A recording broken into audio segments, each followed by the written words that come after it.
ভারতের হাতে champions trophy আর সামনেই দলের লাফালাফি। এই সুযোগে বানিয়ে ফেলুন রঙিন ধোকলা।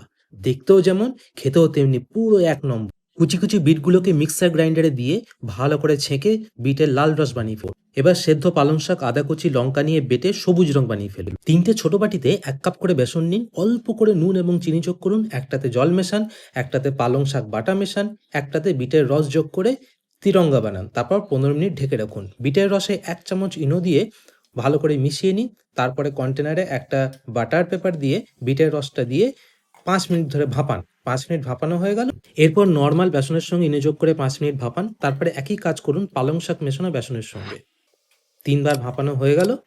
এরপরে দেখুন সুন্দর ফুলে ফেঁপে ধোকলা তৈরি। এবার ধোকলাটাকে পিস পিস করে কাটলেই আপনারই হ্যাপি হোলি বলতে ইচ্ছা করবে। এবার গরম তেলে গোটা সর্ষে, কারি পাতা, লঙ্কা ফোড়ন দিন, বড় 1 চামচ চিনি দিন, হাফ কাপ জল দিয়ে স্পেশাল ধোকলা শিরা বানান। ধোকলার ওপর ভালো করে ছড়িয়ে দিন, তারপরে নারকেল কোড়া আর ধনেপাতা যোগ করুন। ছক্কা! হোলির ম্যাচটা জিতে গেছেন আপনি।